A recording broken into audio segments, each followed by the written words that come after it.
Hello, everyone. Welcome to episode 206 of the J Situation Podcast. I'm recording this on April 9th, 2024.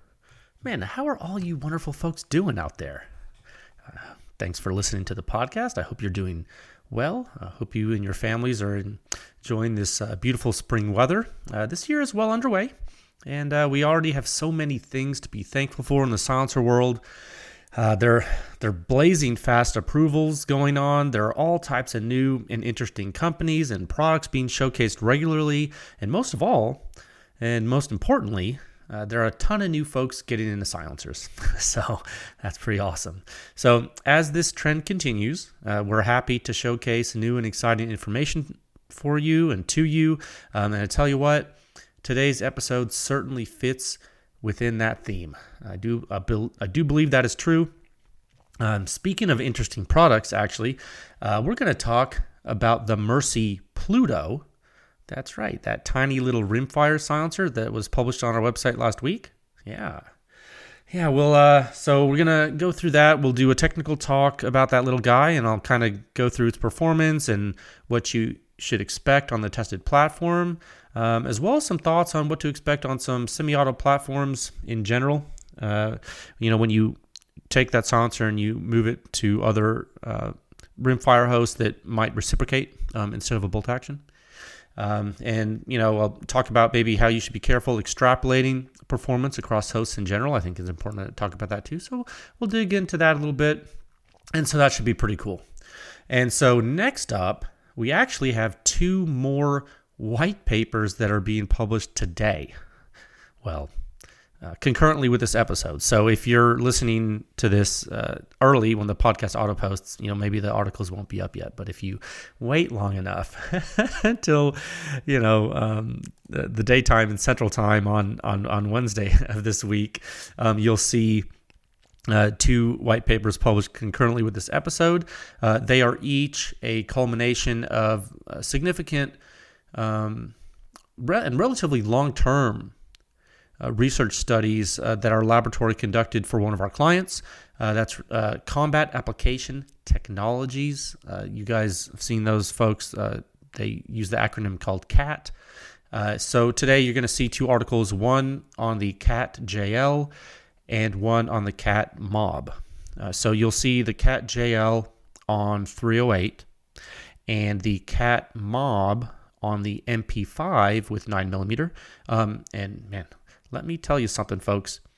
This overall research study was a lot of work. It took a very long time, and the fruits that it has bared for, I think, all of us are pretty significant, because I think we have some really great data to talk about. And, the competition in the space is really getting fierce, I feel like. And, studies like this, it literally make it possible for Pew Science to characterize the highest levels of performance, right? So we're very lucky that we get, contracts like this to be able to do the research and study the different technical performance factors and everything. We learned a lot, and I think everyone gets a lot out of it because we get to explain it. So this is really cool. I think everyone kind of wins. And I would probably say when things like this happen, it tends to move the industry in certain directions. I think we've seen it happen over the years.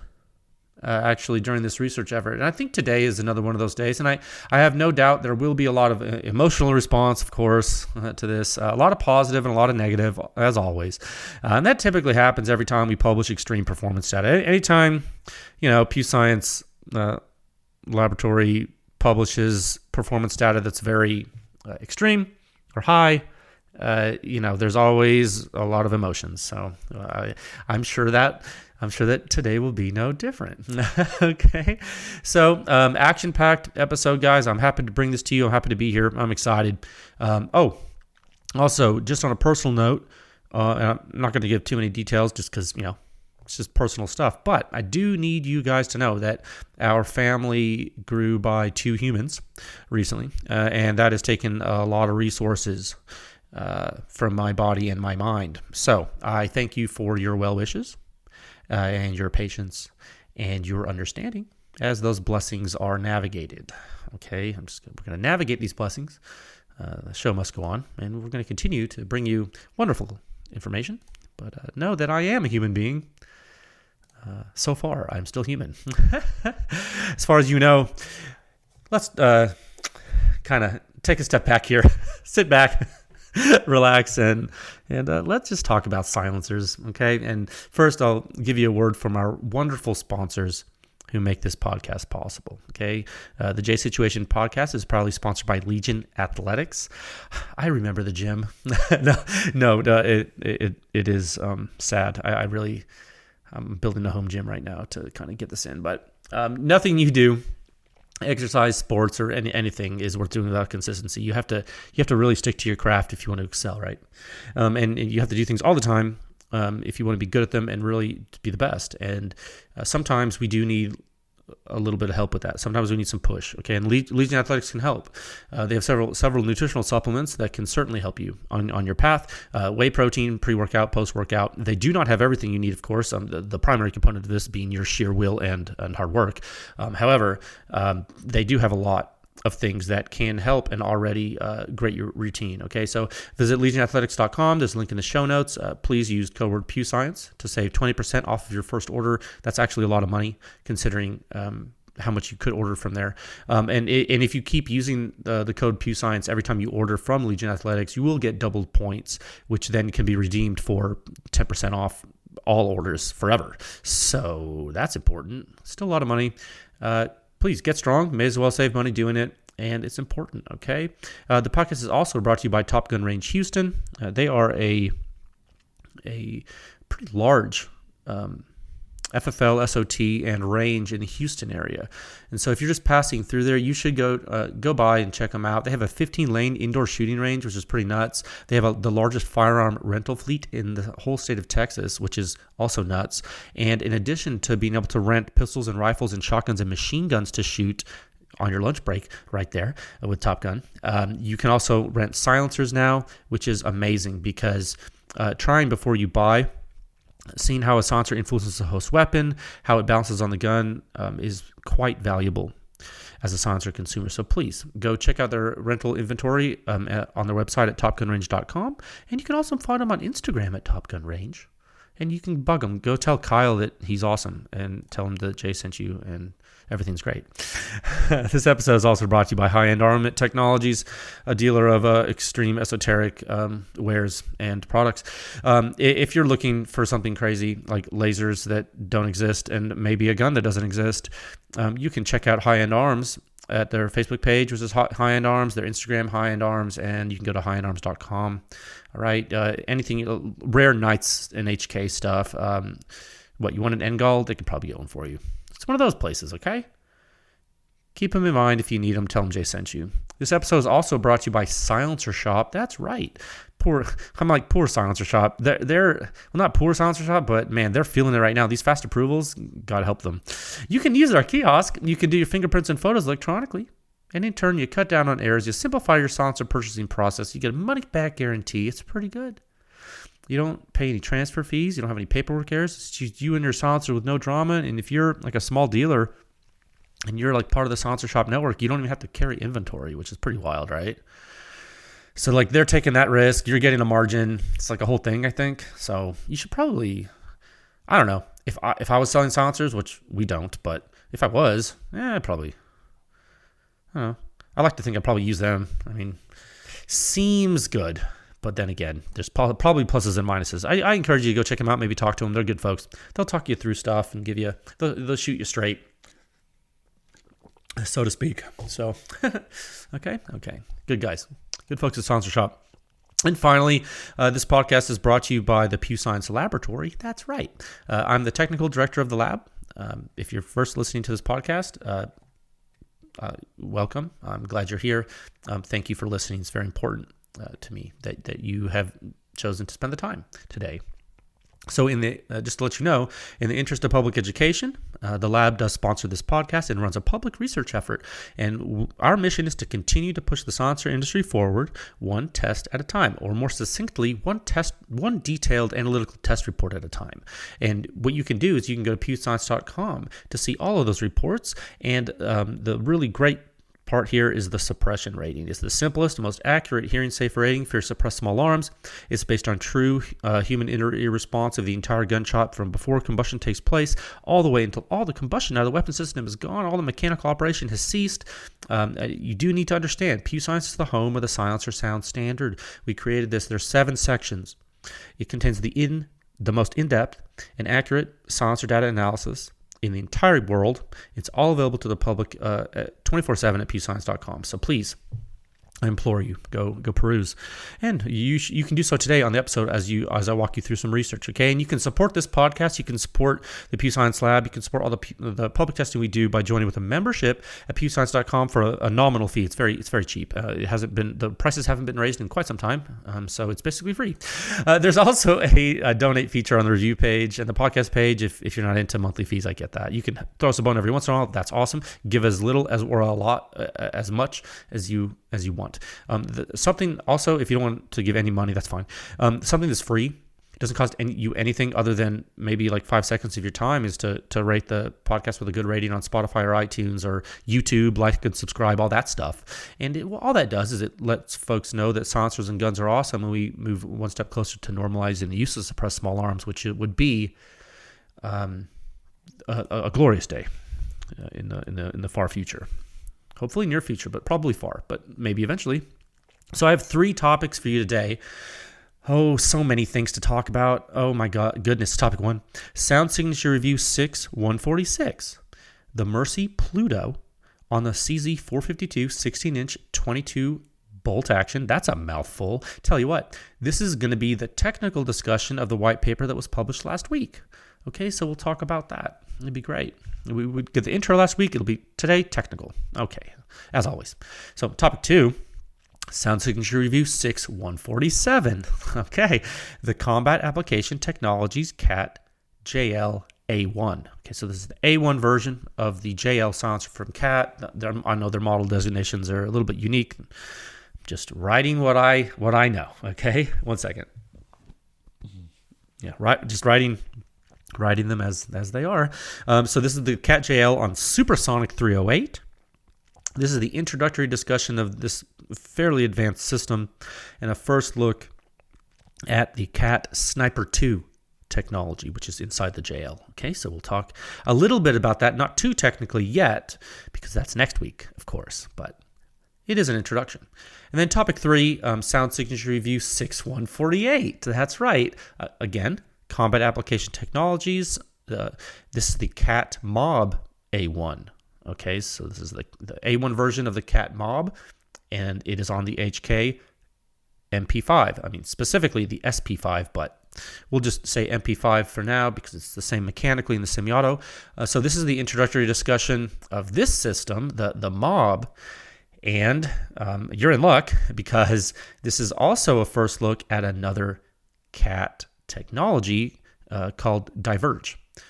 Okay, so you'll hear about the SNIPER2 technology in the JL in topic 2, and in this topic 3, you'll hear about the DiVerge technology in the Mob. Okay, so that's a lot. I know. Don't worry. Those topics 2 and 3 are just intros. We're not going to get too crazy, but we will visit them. Okay, so let's move into topic 1 at a time of 13 minutes and 42 seconds. I know that was a long intro, but I mean, there's no way around that, frankly. Okay, 1 second. I mean, it's important, right? All that stuff, like, yeah, there's some ads, but,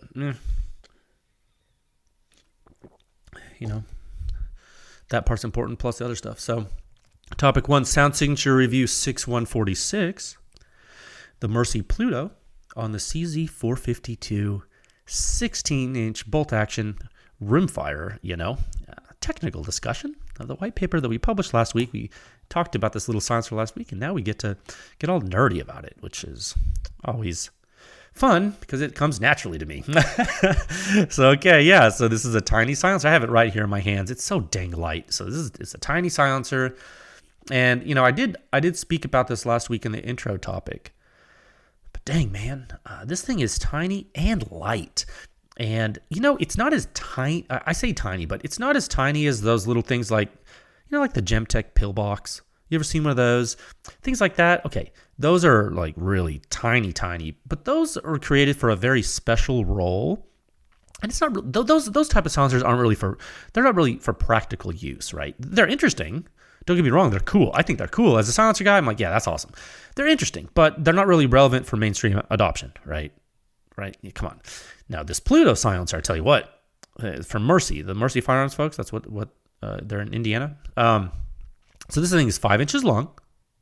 So it's big enough to do some work, yeah? But it's only 2 ounces, which makes it really, it's really something to which you should pay attention, I think.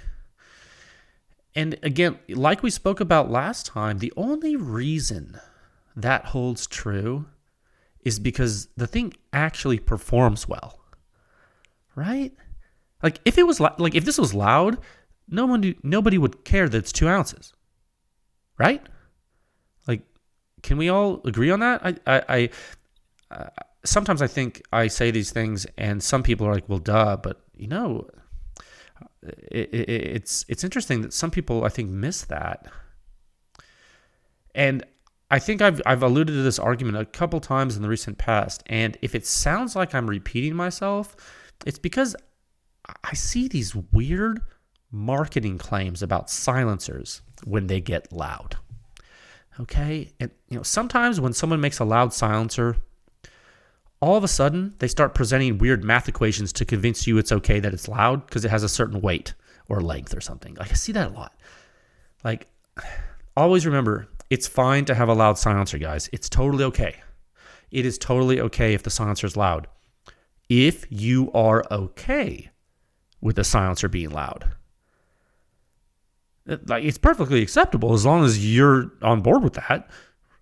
But trying to convince someone that is looking for a quiet silencer that your loud silencer is acceptable for them just because it's lighter or smaller, like maybe it's smaller diameter or something, that's just like telling someone that is going to shop for a Corvette that they should just buy a Miata because it's smaller and handles well. It's like, I know you're looking for a Corvette, but let me show you this Miata. It's smaller and it handles well.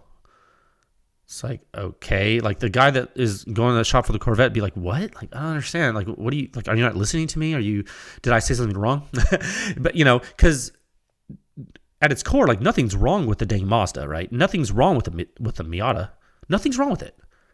If you want to drive a Miata, you understand? So don't get defensive here. Okay. If you're one of those manufacturers that like is literally guilty of this, cause there's a few.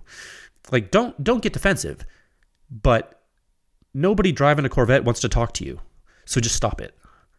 Right? Okay, let's be adults and let's be real about it.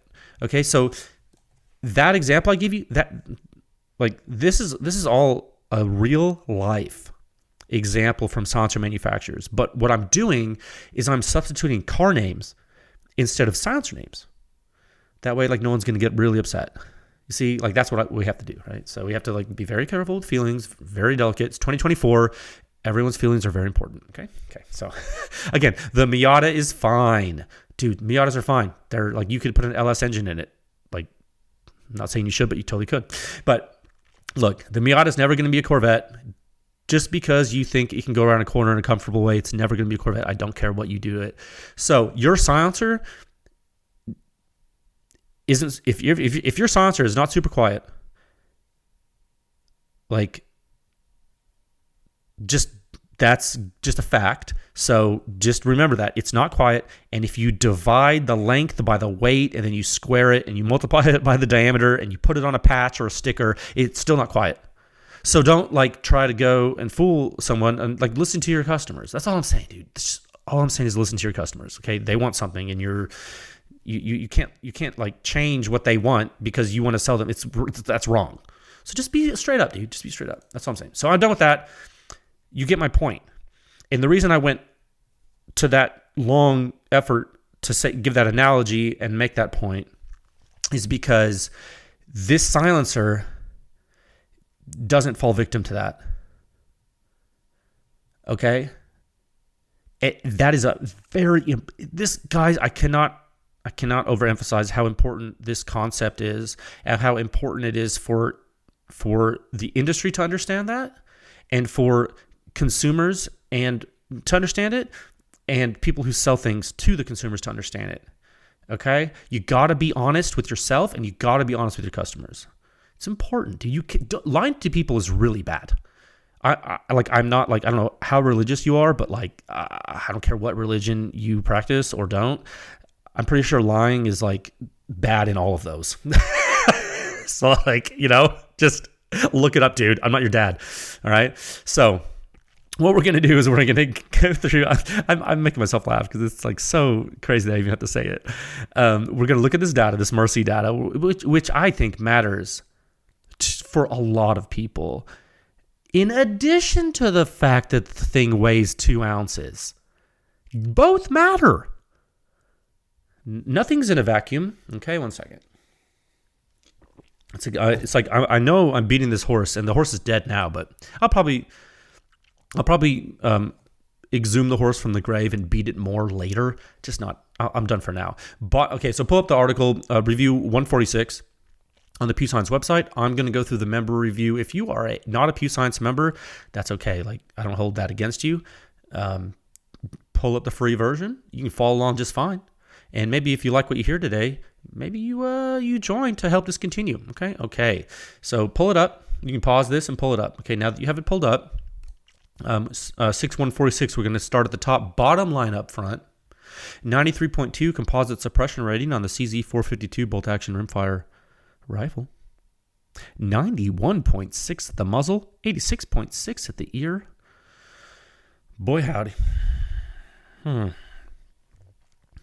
Every time I see a dang big number at the top of the page in the 90s, I just I look at myself, think to myself rather, and I'm just like, dang man, like that is what silencers are all about, right?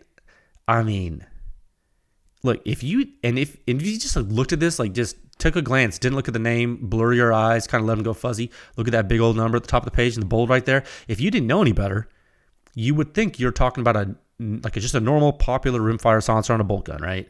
You're like, oh, that's okay, yeah. But you would be wrong. That's right. This is the tiny and light little Pluto, dude. And it's actually, and this Pluto silencer, it's still in my hands. Again, I'm holding it because it's so easy. It's 2 ounces. It doesn't even feel like I'm holding something. This silencer is actually not even that complicated. Which is cool. Okay, and that is actually the wild part to me, and I want to go into this because I've been kind of thinking about this and looking at it. So, and you can do this, especially if you're a dealer with these approval times, or if you're a consumer, just get one, go to the gun store with the borescope, you get it on Amazon or something. Get one of these and borescope it. Do it.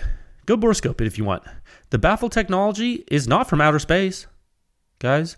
Look, there are really advanced silencers that are just incredible marvels of design that you couldn't possibly comprehend. Like when you look at them, sometimes I look at a silencer internals for my clients and I'm like, how in the actual, sometimes I do look at things and wonder, is this like some kind of crazy, were you on drugs and had a dream and then come up with it? Or did you use a supercomputer? And in some cases, either answer I would believe. I would definitely believe. That's how complicated some silencers I have seen are. And when you look in the Pluto, despite it being named Pluto, no, this design is not from outer space.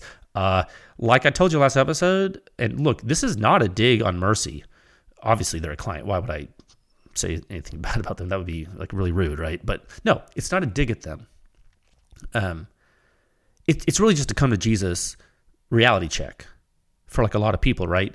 The reality here is that suppressing a bolt action 22 with CCI standard velocity it's not a high stakes grudge match here, guys. It's not a fight to the death, guys. All right. It's actually not that hard. You just have to do a few key things. Okay. Namely, you got to manage low pressure and not get lazy about it, which is sometimes easy to do because when things get easy, what happens? We get lazy. Happens with silencers, happens with your bench press, happens with your schoolwork, happens with your job. When things get easy, you can get lazy. Yes? Okay. I'm not throwing shade at anyone in the industry. I'm just saying, it's not that hard to suppress a 22 bolt action. You just can't get lazy. And the reason I say that is if you start getting a lot of first round pop on a 22 bolt gun, something's gone horribly wrong. Okay, so go back to the drawing board and get better at that, okay? Because it's a 22 bolt gun, it's long. And when you look at this, and it's kind of funny, what the designer of the Pluto did, that's pretty much it. They just didn't get lazy. It's literally like someone that just tried. It's someone that tried to design a silencer and they knew how to manufacture very well. They're like, we know how to manufacture really well. Maybe I can make a silencer. And they did. And it's like, oh, it's almost like someone tried. Oh, man. And when you look at it inside, you're like, okay, I see that. And then you look at the external features, and there are some things on the exterior that I think helped relatively unintentionally. Like, you look at the distal end of this thing, you see it has that deep throat jet nozzle. We've talked about that a couple times, right? With unexpanded supersonic flow, the combustion gases coming out to atmosphere and what that can do. Anyway, in a pretty interesting way, you can see the pressure field influence in the waveforms from some of this. And I'm not sure, I did look back in some of the research just in our catalogs to kind of double check this before I was going to say it, but I'm not sure we've tested anything quite like this. I'm not sure I've seen anything quite like this in this combustion regime. So with this exact geometry, so I was just as surprised as some of you when I shot the silencer, when we tested the silencer, and I'm sure you guys will be surprised as well when you do, because you just wouldn't think. I haven't shot every 22 silencer, but I've shot quite a bit, and so it was interesting. So for some of you that I've lost you. So what I'm talking about when I talk about some of the pressure field influence here in the silencer and what we're noticing technically from it, I'm speaking about the silencer's fingerprint. That's right. It's the unmistakable, repeatable, identifying sound signature measured in the free field from the silencer. That's right. And so if you're in the article still at the top of the page here, what you can do is you can scroll all the way down to figure 1, skip the words, skip the table, scroll all the way down to figure 1. Okay. And you'll have figure 1A and you'll have figure 1B. So you have this first big jet, right? You have this first big jet. And as you would, of course, expect, you have a throttle blowdown, don't you? Okay. A throttle blowdown. That you would also expect. There's nothing crazy. The interesting part about the pressure wave and primary jet is as soon as you get your primary flow going out of this thing, as soon as you get that going out of this thing, you get a pronounced negative phase after the first pulse. Okay, and the easiest way to explain this in plain English, I'm going to try to do this, I'm going to speak to the largest audience possible. Okay, so the easiest way to explain this in plain English to you is that it's a super short duration puff, okay, followed by the rest of the venting. So the silencer does a super short puff of gas, and then it pulses these puffs at like a regular frequency. And each time they happen, the amplitude diminishes, they decay, just due to the performance of the silencer. The heat, it's the heat transfer, and the fact that the CCI standard velocity on that 16-inch barrel runs out of steam pretty quickly. Okay, so this signature and the subsequent performance that you see in the overall metrics, the suppression rating, the blowdown, the muzzle and ear, pressure space, impulse space, all these things that you're seeing here are quite literally the definition of simple gas trap throttled flow. Okay, it's very simple. And so this is actually, and funny enough, and serendipitously almost, this is actually what can happen when you chase making something small quiet with no other consideration of dynamics. Okay? Pew Science doesn't even have to know the design intent to make that statement. Okay? Because I can tell when I'm looking at this data that nobody cared about anything other than direct gas throttle when they made the silencer. I can tell. So after when I made that, I had that conclusion, and after I spoke with the designer, my suspicions were confirmed. This was created to be a small and light system that anyone could use, like your kiddos, and it'd be quiet. That's it. Okay. No other technological high-reaching goal here. They're not trying to, start cold fusion or solve the theory of everything. No high physics going on. There's no back pressure reduction. There's no super high pressure adaptations. There's nothing like that. This is just a no-nonsense, simple 22 silencer that's pretty quiet in a lot of applications. And the signatures tell us that is exactly how it's behaving. You can tell a lot. You can really tell a lot from looking at this, okay? And that's what you see in Figure 1. That's what you see expressed also as momentum transfer in Figure 2.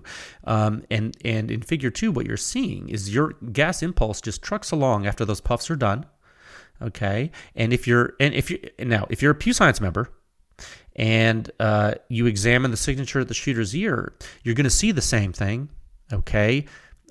Gas trap USA, population U, all right? Firing pin noise, resonance, those puffs propagating to the shooter. It's all there. It's all there in the data. Now, pretty standard stuff. Very expected given the free field muzzle pressure data. So in this particular case, given the gas dynamics we see in the free field that everyone can see in Figures 1 and 2, when you are a member, if you are a member of Pew Science and you look at the other figures in the full version of the review measured near the shooter's or the operator's face, the physics is mirrored. I guess train of thought left the station. It's all everything that is measured in the free field is also, the phenomenology is also mirrored to the shooter in a way that you would expect. There's no wild sound field shape changes. There's no super high flow rate, pressure field shape phenomena going on, which is actually a phenomenon we need to talk about later in the podcast, maybe next episode with some other stuff. This is just, it's very, I don't want to use a negative term. It's very vanilla, I guess I would say. It's regular. That's okay. It's good. There's nothing crazy. Okay, so it's expected. I guess the term, it's pretty standard. It's standard. And yes, I think for a silencer analyst or combustion analyst or a dynamicist, it is a little boring in some ways. Now I'm gonna in the defense here, I'm gonna say the thing that makes it not boring is the fact that the silencer is so small and light, and the design intent is literally expressed in the dang physics. So that's kind of cool, right? Like, that part's cool. If someone had set out to achieve a super advanced wonder child, like a Wunderkind, like trying to make a spaceship, and then they did this, well, yeah, we might have an issue. Because it's quiet, and you said this is the most advanced thing in the world, but that's not what we're seeing. Like, okay. But that didn't happen, right? We don't have that. We have a 2-ounce silencer that, frankly, is punching way up. It's punching up hard, okay, for the design intent. And I hope I've made that clear. I hope I've made my opinion of that clear. Okay, 1 second. So let's look at this. Let's look at why we can say that. Okay, because you're like, these are nice opinions, Jay, but can you back those up? I say, absolutely, I can back up everything I say. So let's do that. Scroll down in the article to Figure 5. Scroll all the way down. The figure 5, it's the bar chart. That's right, color red and blue, or crosshatch and diagonal hatch. For those of you who are colorblind, there might be some. It's the bar chart, comparisons of silencers in the public research pedigree that we have presented to date on this host weapon platform. Okay, not all 22, just 22 bolt action. Because that's the platform on which this was tested. Okay, cool. So, guys, look at the chart. It's not huge yet, but there's enough to start to draw some major conclusions. What is the Pluto doing? Well, you're doing what the Oculus is doing, but you're doing it with a 2-ounce package. Okay. Rugged Oculus, it's one of my favorite silencers. It's 7 ounces. Okay. Not super heavy, but it is 7 ounces. Okay. That means you could have 3. Okay, no, you could have 3.5 Plutos on a scale to balance an Oculus. Yes. 7 divided by 2. Yes. Okay. 3.5. Okay. So on the end of your little bolt gun that your kid is shooting with an Oculus, you could put 3.5 Plutos and have the same feel if you duct tape them together like in a triangle. If you like put 2 Plutos side by side and another one on top of the 2, and it was like if you looked end on end, and it would be like a triangle of 3 circles, like moment of inertia wise. You could, if you put those on the end of the gun, it would feel the same as an Oculus on the end, because they're around the same length, give or take, and they'd be the same weight. That is kind of wild, right? So if that was important to you, look, I'm just painting a picture, dude. I'm not trying to sell you anything. I'm just trying to paint you a picture. If that was important to you, that weight, and you own an Oculus, like I do, because I do own an Oculus. The one on the website's my personal silencer that I started Pew Science with. Okay, remember that. Pew Science started with my personal silencers. I am the proud owner of an Oculus. I love the silencer. I bought it. It's a Form 4 to me. Okay, if weight was important to you and you own an Oculus like I do, what would you do? Well, what would you do? Well, the Oculus is modular. You unscrew the freaking front of it. You put the end cap on the main section, and now you have the short configuration. Cool. Okay, great. Now you go down from 7 ounces full Oculus, you go down to 4.3. Awesome, dude. Okay. Now you're at the weight of 2 Plutos instead of 3.5. Okay, that's better. That's better. If you want to save weight, that's better. But what's the catch? Oh, well, your suppression rating dropped. Too bad, so sad. That's physics. Uh-oh. Now you're not as quiet. Oh, no. Yeah. Now, are you quiet with the short configuration of the Oculus on the 16-inch bolt gun? Well, yeah, dude. It's still quiet. You're still in the freaking 80 zone, and you're still doing great. Absolutely. That's what it's for. But the Pluto's quieter. Okay? So are you starting to see this argument? When you, like, again, going back to my mini rant at the beginning of the episode, when you talk about weight and size performance, you're starting to see the argument. Sometimes you have to talk about all of it. Each use case is not in a vacuum, but it is discrete. So I guess another way to say that, like, each user is going to care about different stuff, right? So in the performance here, what we see grossly is that out of all the silencers to compare with the Pluto, the Oculus performance is pretty close. Yes, Oculus long configuration. Okay, fine. The Oculus is optimized for low pressure. And that's one of the reasons it does so well on the bolt gun like this. Okay? Well, guess what? The Mercy Pluto is also designed for low pressure. Huh. And whether or not that's intentional, I don't care.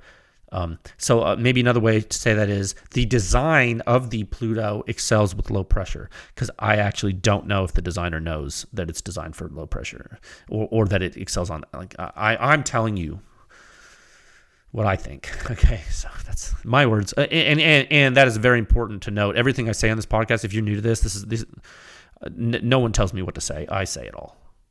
So you need to understand that. That's very important to understand. So don't kill the messenger in that respect. Like, don't be mad at the companies because I say something. But at the same time, The performance, I can't help that. So in that respect, don't kill the messenger on my end. Okay, we're in this together.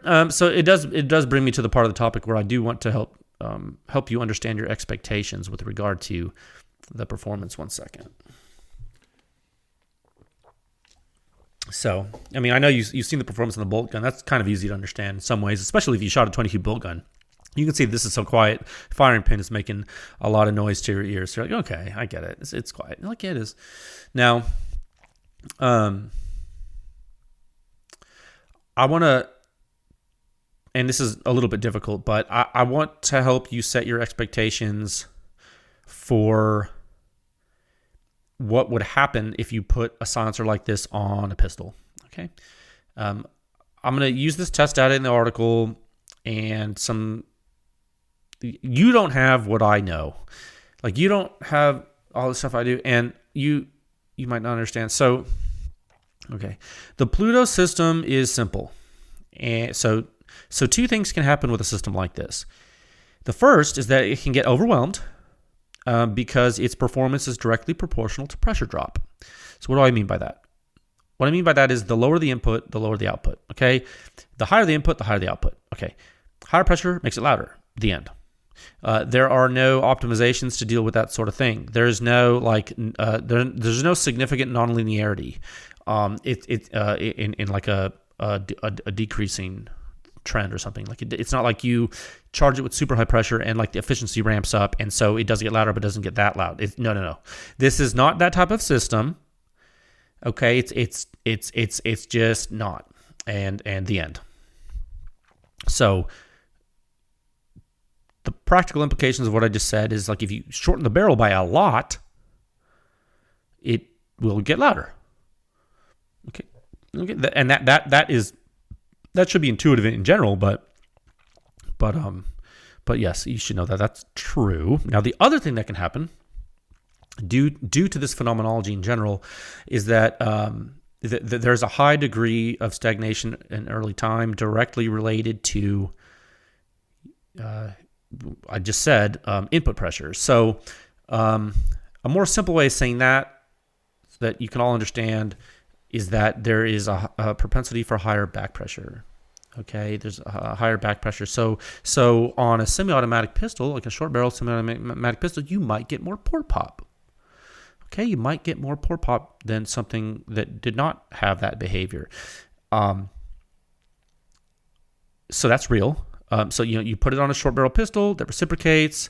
It might be a little louder and have higher back pressure. You'll get some port pop.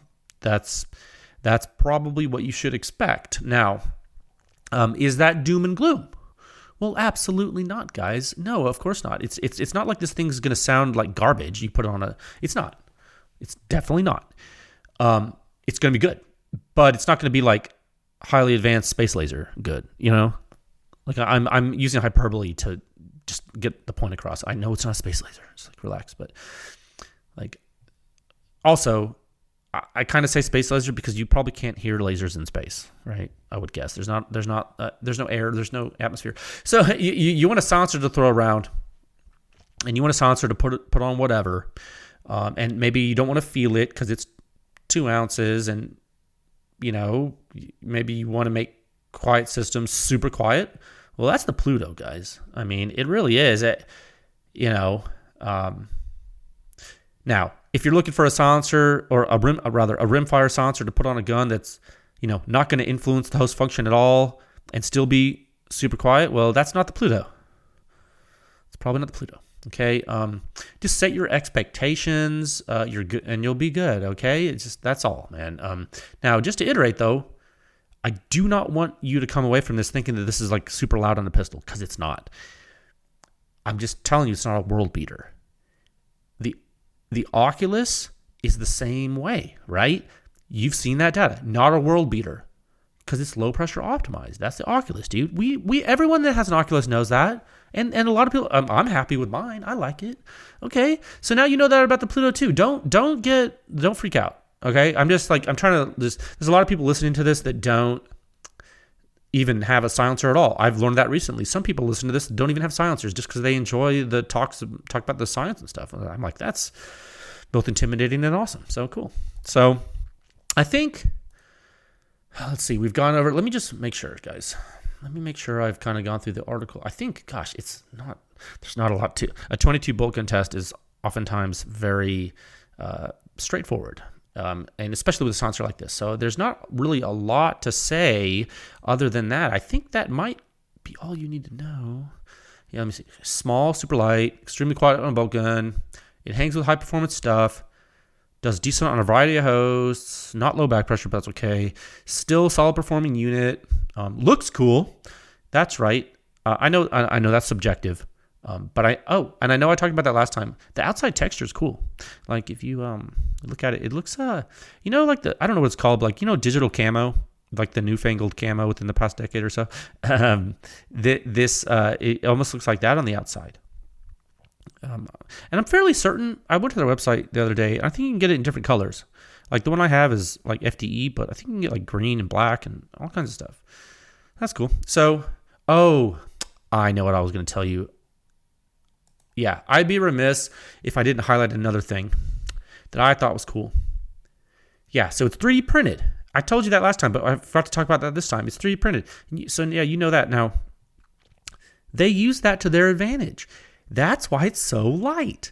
They only have to use enough material to make it have structural integrity. They don't have to worry about assembly and threaded junctions and all that stuff. They don't have to worry about that. And that can add up at this level.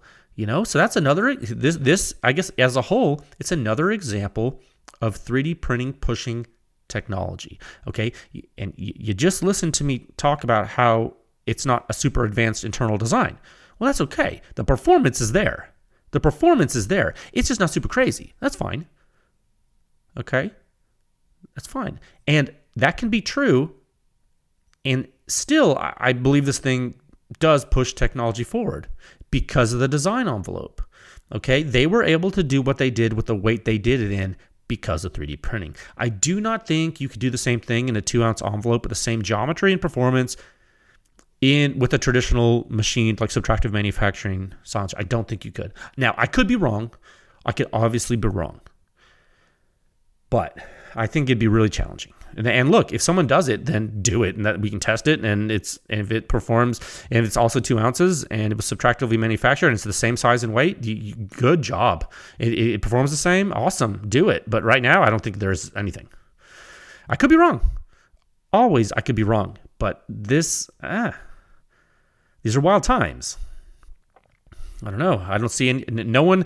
I didn't. You know what happened? You know what didn't happen when I published this on the website? I didn't get a bunch of emails saying, "Oh no, this one's 2 ounces and it's quite." No, not one email, not one message, not one complaint. So, unless there's something super crazy I don't know about, I might. Shoot me an email, tech@pewscience.com. Let me know if I'm missing something. But yeah, wild. Oh, that's also what I was going to talk about, cleaning this dang thing. So that is one. I was thinking about complaints, right? Because, everyone complains. Some people are really hung up about cleaning this silencer. And I get it, dude. I get it. I was around, like I'm not super old, but I'm old enough. I was around the silencer world when all the silencers were sealed and you couldn't take anything apart. And you could, but no one, I guess the old subgun cans, you kind of, even that, yeah, you could, but all the rimfire, no one, I don't know that you could take apart the rimfire silencers that we were messing with. I didn't see any that you could take apart. This is way before Silencer Co. and stuff, right? This is a long time ago. So, People just if they got really caked, they just soaked them in things and tried to clean them out, and it's fine. It was hard sometimes. It just depends. If you went really, really, really long between maintenance, it would be a problem. And that actually, to this day, even with stuff you could take apart, if you go really, really, really long, it can be a problem. So what happened eventually was 22 silencer cleaning was made easier by disassembly. And that caught on in a big way because the consumer silencer market in the United States started to really blow up, and so there were, and of course this is a consumer driven requirement, and so that caught on really strongly. And for a while, you could not shake a stick without hitting a take apart 22 can. And it started spreading to pistol silencers even, which actually was a good thing, just because of the, if you had an old sealed pistol silencer that was really good, like a 9mm silencer, and you shot it enough, 9mm on a short barrel, I mean, you will cake that thing. Then if you had one of those silencers that was kind of modular, one of the first true multi-use 9mm cans that you could put on a subgun, and I mean, you shoot a subgun all day. You put for example, you put like a sealed little 9mm pistol can on a subgun or on an MP5, and you shoot it all day with like a bunch of rounds. You will put a lot of debris in there, and so sure enough, because people got used to being able to easily clean baffles by themselves, that consumer-driven requirement in the market started spreading to pistol silencers from 22 silencers. So now all of a sudden you had the rimfire take aparts,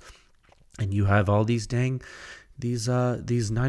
silencers you could take apart. And that, of course, spread to the 45 cans, and then next thing you know, it started spreading to rifle silencers, and that started to get a little wild because people started making things that are a little weaker, and then they started to break. It's like, no one wants to talk about that. It's a whole thing. And then you got this marketing campaigns about, well, you don't have to clean a rifle silencer. And it's like, whoa, wait a minute, what? Are you sure? You said that we had to clean 22. Oh, you said we had to clean 9. Now all of a sudden we have to clean rifle? Are you sure? So then you got some tomfoolery happening.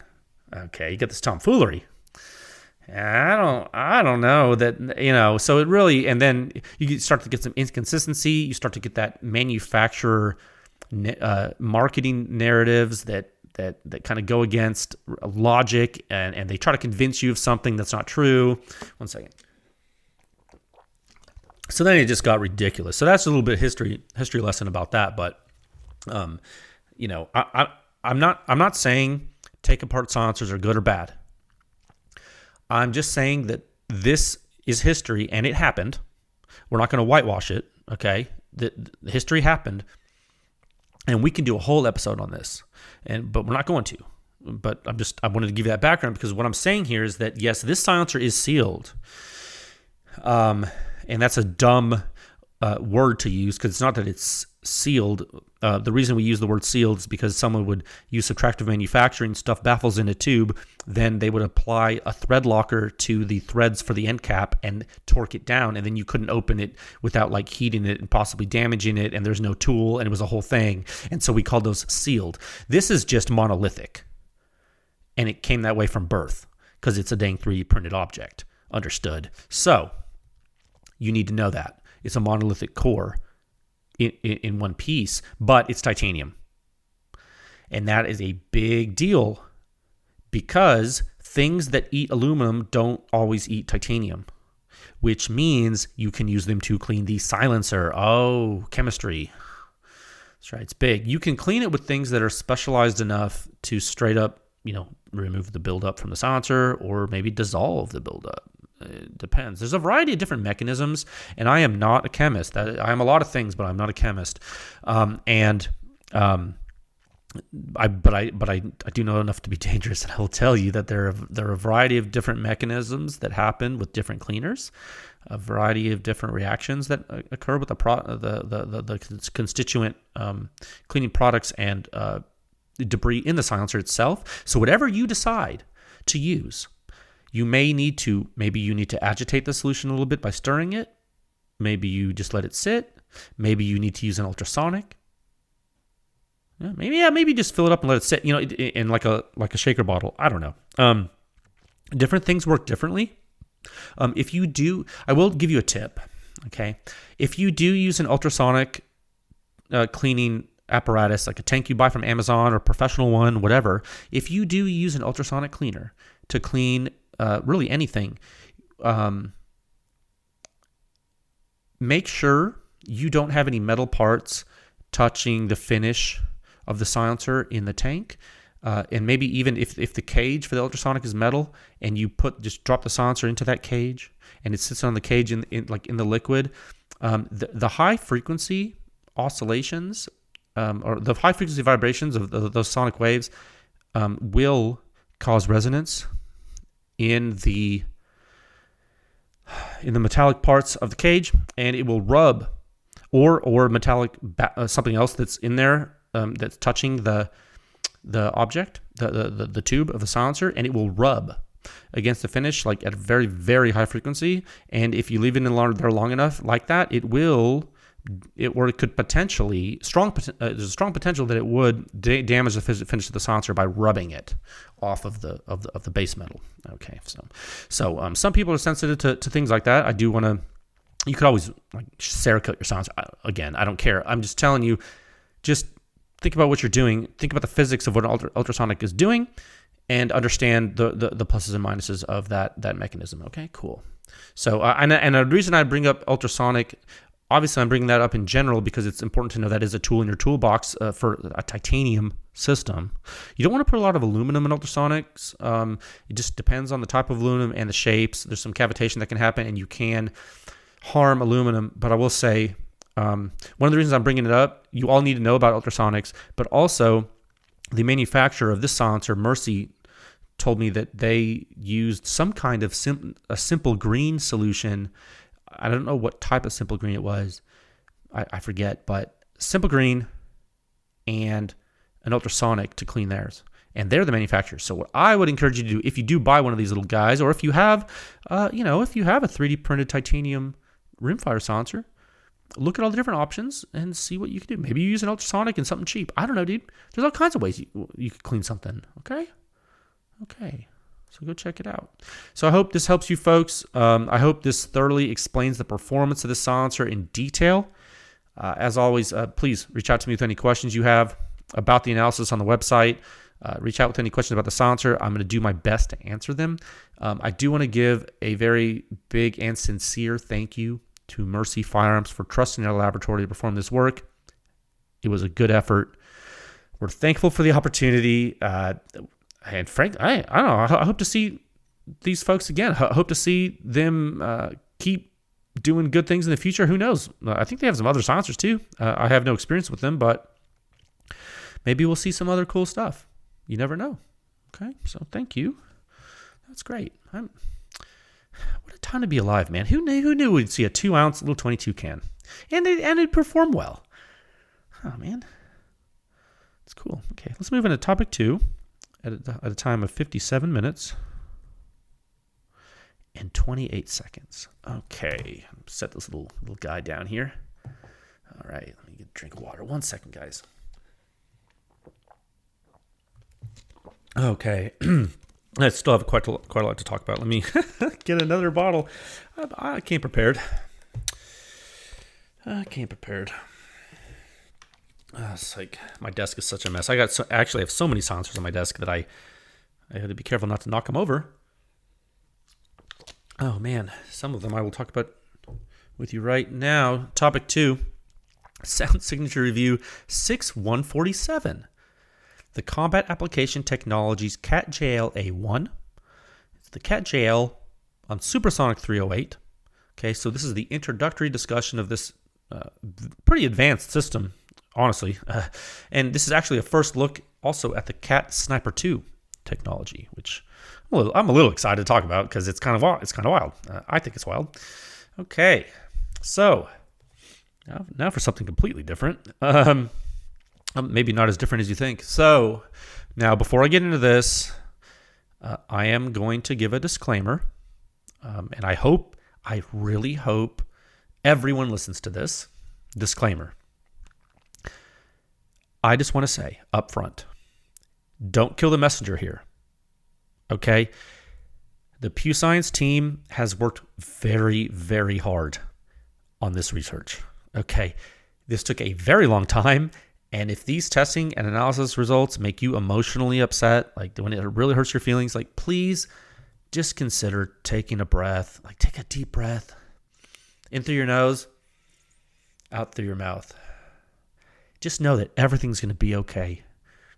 The world's still going to turn, and you are going to be okay. Okay? I promise. You're going to be just fine. Okay? Now, with that out of the way, that's all I'm going to say. Keep this positive. I'm just going to give that disclaimer. Don't get mad at me. Don't get mad at Pew Science. Don't get mad at our lab for doing work, for hard work, because it's hard. Okay, so you're gonna get mad at somebody. Direct your anger elsewhere. Because right now, when I'm gonna talk about the silencer, I'm gonna talk about stuff, and you might get mad, and that's okay. Now, all that being said, my honest reaction to these few test programs, these research studies I've been performing, is what on God's green earth is going on. Like, we have, and I'm just going to say, this is my opinion, we got cartoon character cats here, and I'm not mad about that. Okay, I'm a dog person personally. I always have been, just am. I like dogs. Cats are cool. It's not that I don't like them. I'm a dog person. Always have been. Even so, I am getting a kick out of this marketing. It is funny to me. I do enjoy, like, because sometimes you don't want to be serious all the time, right? So I'm like, it's funny. So on a lighter note, I do sometimes like to see silly stuff. It's fun. And you know what? In my personal, like, just my opinion as just a gun dude, like a silencer guy, like, it's better than Punisher skulls, right? You know what I mean? So I'm like, cool. And sometimes that's the alternative. Okay, so now that I'm gonna be silly, but let's get serious, because this is actually not a laughing matter, because the performance is quite serious, and you should all really pay attention to this, like, no matter who you are, okay? This research, it took a long time to complete for a few reasons. Now, one of the reasons this took a very long time is the complexity of the technologies, okay? We've performed a significant amount of testing for this client, that client being Combat Application Technologies. They have been a Pew Science lab research client since last year, when they were made known.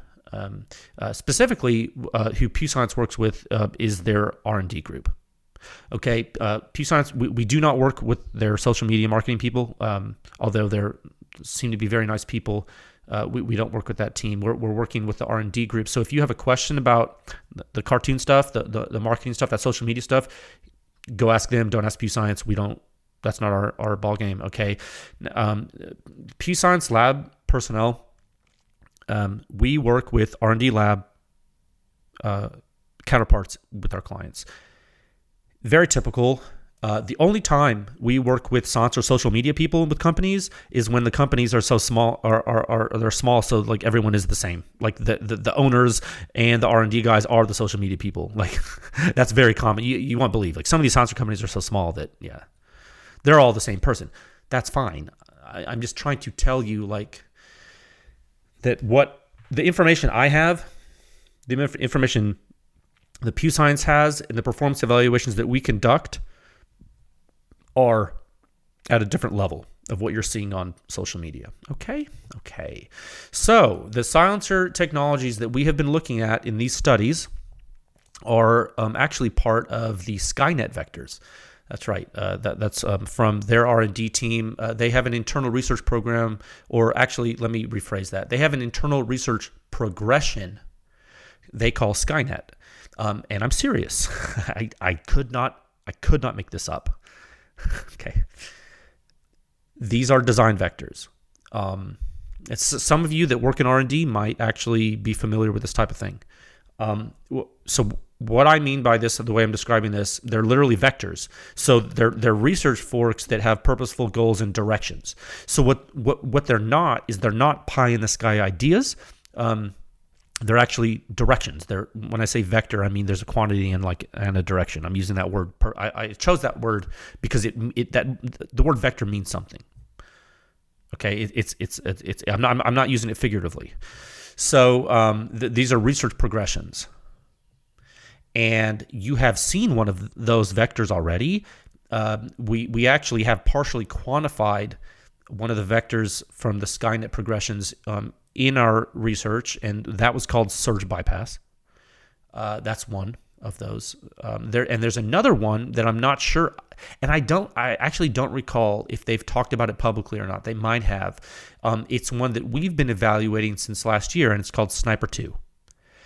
So the first system that uses SNIPER2 that you guys are going to see is the JL silencer. That's right. So this is the silencer that we evaluated in this article, 6/147 on the website that will be live Wednesday morning. And so the reason I'm going into the background here is that there's a lot of new terms probably for folks. They're going to see a lot of background that I want to make sure. I just want to make sure there's no confusion.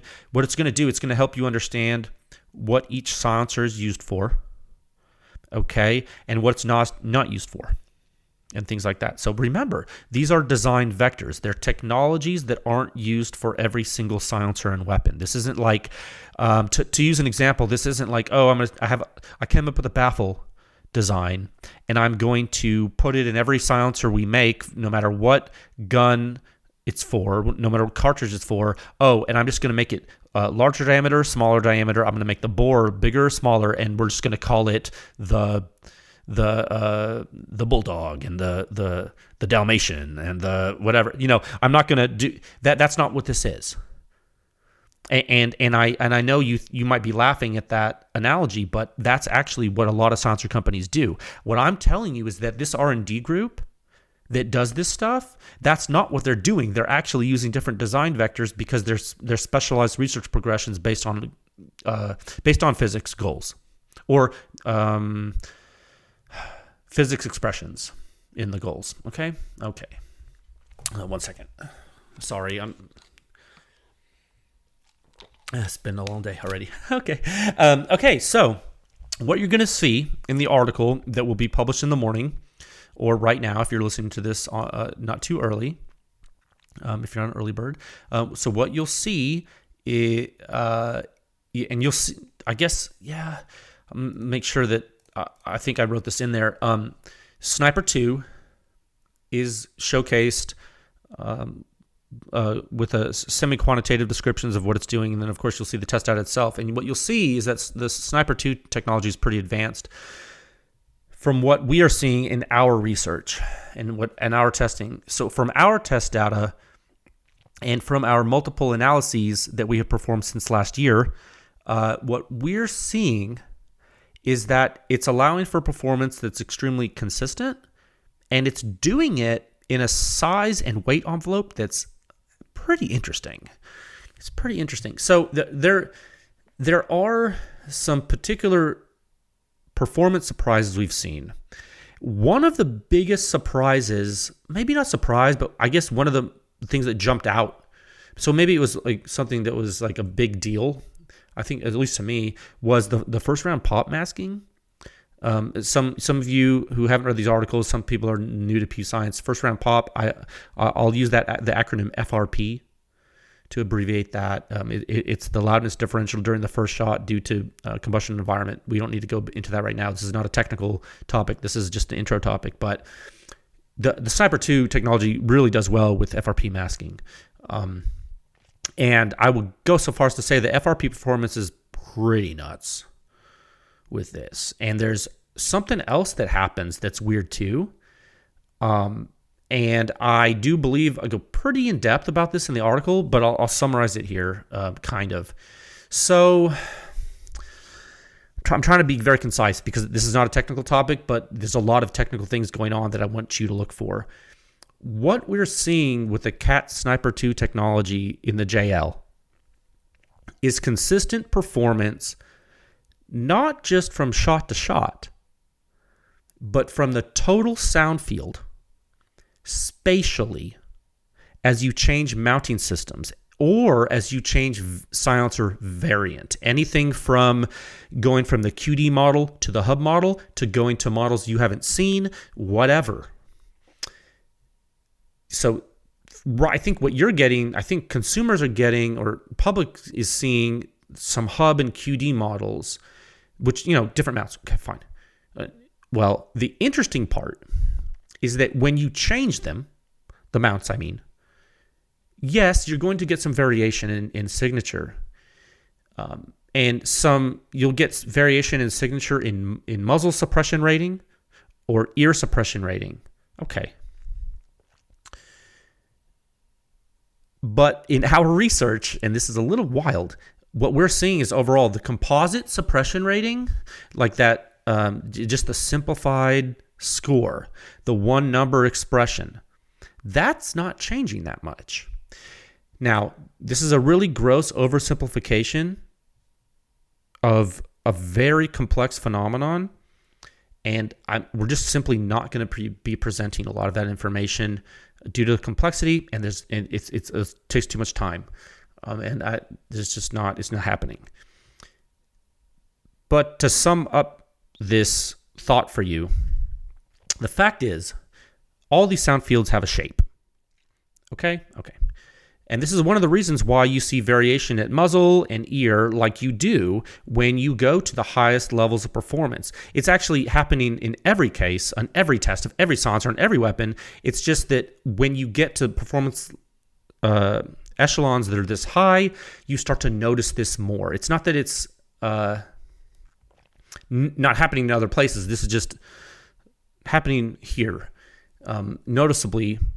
And this is actually one of the reasons why people get so upset, because although this is actually very, very well understood by analysts, it's very controversial to a lot of silencer manufacturers because they just haven't studied it. And so they haven't studied it, so they get very upset because they don't understand it. So they get very, very mad. And, that's okay. It's fine. They take it as like some kind of attack or something. I don't know what it is. It's emotional response, and I'm really, that's not what I do. So I just kind of let them tire themselves out. Like you can yell at clouds all day. That's fine. So to sum this up, right now, without going technically deep, like we'll do next week, the CAT JL is very quiet. Okay, objectively, and it's very light, and it's beating everything we've tested. Okay, guys, like I'm here to tell you that. Like that's it. So the end. The reason I can say it so frankly is due to the way it's doing what it's doing. Just look at the data, dude. It's weird. It doesn't make sense. So it's like, what? Like we haven't seen anything like this before. We know how it's working. We do. Believe me, we do. Now, it's just that we haven't seen anyone design anything like it before. So that part's pretty cool because now we know how it works. Oh, snap. So yeah, I'm all about this, dude. That's what I'm like. That's like Pew Science goal numero uno. I'm all about seeing how stuff works and if it actually does work. Like, and I'm here to tell you it works. And this is one of those times. And this has happened a couple of times with a bunch of different not a bunch, with a few different manufacturers in the recent history. I am pretty excited to see people shoot it because I want to see what people think. We've tested this technology so much, you don't even know how many tests. It's amazing. It's so much work. I'm so tired. We have tested this technology so much. We have a pretty good idea of what's going to happen when people shoot this. And so I can say it's all good things. Like this is not a bad thing. You guys are lucky, dude. You're getting, this is awesome. So good. Like you should be excited. I don't need to hype this. You're just going to shoot it. The approval times are so short. I'm sure someone's going to have one of these like within a couple weeks. And then you can go shoot with your buddies and tell me what you think. And you'll look at the data and be like, oh, it is doing that. I'm like, I know. Oh, imagine that. The data's real weird. I know. Now, I will say this, and keep in mind, this is an introductory topic. You best believe we're going to get super technical next week. Buckle up for that. I do want to say this. The competition is heating up here. Guys, the competition is heating up. There's some stuff in this article that I know for a fact is going to upset some people. There is no other way for me to write what I wrote than the words that I chose to write. I spent a long time choosing words very carefully. The words written are there on the page. They are genuine. They're sincere. I make no apologies for what's written. Now, the fact that no one likes when someone calls their baby ugly, that fact is not lost on me. Okay? That is not I understand. No babies were called ugly in this article. I not intentionally. I really want you all to understand that. I'm not calling anyone's baby ugly. However, some children have potentially had their medals stripped, and their places on the podium have changed. And if you keep track of such things, which some of you do, if you are a performance junkie, that might be construed as a big deal. Okay? That's my official statement. Look at the data, see what you think. If someone has one, and you know what? Some dealers might have the, I don't know. I actually don't know. If someone has this, go shoot it. I'm telling you, the approval times are fast. I have no doubt people are going to be shooting these pretty soon. So go shoot it. Data's right there. Data's going to be published. So when you listen to this, so guys, it's a bolt gun silencer. This is 308 bolt gun data. Oh, and this does subsonic too. You're not seeing that today, but you're going to see it. So you can only take so much right now, I think. Trust me. You don't want, it's too much at once. Okay, so go check it out. It's live right now. Keep in mind, man, you're going to look at that suppression rating, and you can do a lot of things to this silencer to change the muzzle and ear, but that composite is gonna shift spatially, but boy, is it gonna be high all the time. And you're gonna be like, what is happening? And I'm like, I know. That's why it got tested so much. We had to understand it, because you can't release data without understanding it. That would be irresponsible. Okay. Remember, data without analysis is of spurious utility. Okay? Okay, so go check it out. It's live right now. Just so you know, there is something else that's also live right now.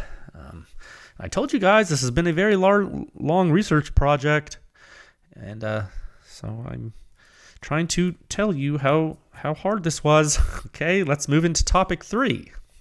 At a time of 1 hour, 16 minutes, and 46 seconds. I think some people don't understand that this is work. Like, some are like, oh, they complain about peace science. It's like, guys, like, this is like a job, right? Like, this is a company. Like, we have deliverables. These are clients. Like, we're working. Like, this took a long time. Like, this is hard. You get really mad. It's like, man, you're getting mad at my work? Bro, it's like, do I come to your job and get mad at you? I don't know. Maybe I should. What do you do for a living? Should I go watch? Would I have any constructive criticism? Topic 3, sound signature. I'm just kidding with you, kind of. Sound signature review 6148. The Combat Application Technologies CAT Mob A1. Okay. This is the A1 version of the CAT Mob on the HK MP5, specifically the SP5, the semi-automatic analog of the HK gun. Okay, I'm saying MP5 because it's very relatable to the world. Okay, so this is, again, just like the previous topic, talking about the CAT JL and the SNIPER2 technology inside it. This is the introductory discussion of the CAT Mob and the DiVerge technology in this. Same song, different verse. Okay, so here we are again, and again. The same thing goes for this article I told you in the last topic. Please don't kill the messenger. Yes, some people are going to be upset. I will not apologize for conducting research, nor will I apologize for things written in the article. Words were chosen carefully. Information is objective. If you have a problem with it, email me. Okay? Thank you. Now, articles on the CAT Mob. Again, just like the last article, the publication introduces yet another technology from CAT. Again, this is one of the design vectors from their SkyNET research progression. This was implemented for a certain task. This was subgun suppression. That was actually one of the principal goals of that vector progression from SkyNET. This subgun centric technology, or at least the implementation here, is a subgun centric technology called DiVerge. You guys already saw surge bypass. Actually, some folks know that term. That's on the website if you want to read about how it works. If you wanted to draw a parallel between surge bypass and DiVerge, that would be a parallel you could draw if you were so inclined. but they are much different technologies, and they are definitely not the same. Okay, they are not the same. That is important to understand. They are related, sure, but in the SkyNET research progression, that relation's there, but the direct application, maybe not so much. Okay, so both are different from Sniper 2 that we just talked about. Okay, so that's important to understand. So this iteration of mob that you're seeing the test results for on the website uses DiVerge. Okay, it's actually, and something else is not lost on me, right? It's actually wild to me how close in proximity this is happening to another big step forward in subgun suppression. Okay, that the PTR stuff, right? So that PTR PIP stuff, that's wild, right? And we literally just evaluated. It hasn't been that long. Folks were literally buzzing about it at SHOT Show, right? And people all over the country have shot it, have loved it. It's doing cool things. That's wild. But this DiVerge stuff, it's here too. Okay, so when I gave my opinion in the last topic that the competition is heating up, that it's getting serious, guys, I really did mean it. And I want to say something right now that I did think about saying. I don't want this to come off weird or insincere, and I don't want you to think I'm trying to blow your skirt up, okay? Or I don't want you to think this is some kind of marketing thing. I'm going to say something similar to the thing I said when we presented the PTR test data, and I'm going to say it about this CAT mob on the MP5. Never in my dang life have I shot an MP5 like this with this dang silencer.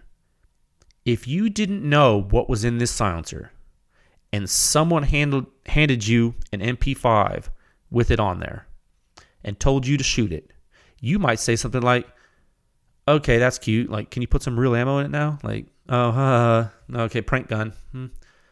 Dude, just read the article. Okay? The last article, like that Sniper 2 technology in the JL, I mean, yeah, it's cool. Fine. It's very advanced. It's breaking records, doing great things. Very awesome. Very great. Very good. Here's your gold medal. Everyone clap. Oh, yay. Go CAT. No, fine. Awesome. Not taking anything away from that. This mob thing, dude, come on. What? Like, I don't even know. Read the article. Look at the suppression ratings, which you will. Oh, you will. It's like, what? Like, I'm telling you, I've yet to see someone shoot this on MP5 that didn't just like look at the person next to him and say, what is this? I'm telling you, and let me put things in perspective, and this is going to date me, and some of you will get a kick out of this. What I'm actually doing is I'm breaking out the old Tim Bixler 3-lug mounts. I have a hub compatible one for this silencer, and I'm breaking that out just to go shoot it on the MP5. I literally told that to part of the R&D team that works on the CAT stuff the other day. I told it to him. I was like, I have the coolest MP5. Get on my level. I'm just like teasing them because I showed them a Bixler 3-lug mount in the hub mob. I was teasing them. I was just teasing just because I'm looking for ways to shoot the dang thing. And it's one of those silencers. It just is, I think. So go check it out. Again, this is just an intro discussion.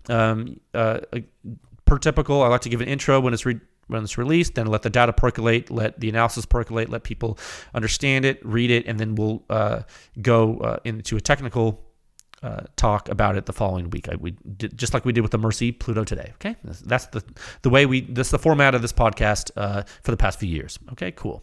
So yeah. So today, what'd you get? You got really cool little light 22 article last week from Mercy. That was great.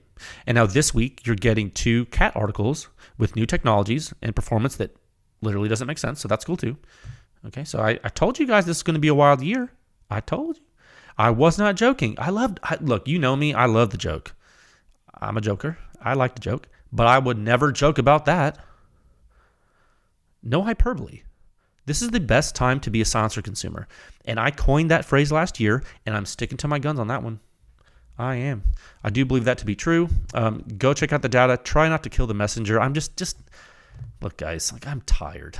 Like I can't. I will defend myself, okay? We'll be back next week to do some deep dives into this absolute lunacy, okay? And if I could say, let me give you advice. Here's some technical advice I could give you when you're reviewing these articles. Pay particular attention to the words on the page that are written. There is nothing in the article that's written that isn't important, okay? Just remember that. There's nothing in the article that's written because it was just thrown in there for fun. If I wrote something on the page, just it's there to consider. Okay, very good. Okay, so please take care. Please stay safe, and may your silencers be quiet, your host weapons reliable, and your Form 4 approvals expedient. Okay, I will talk with you folks again soon. All right, bye.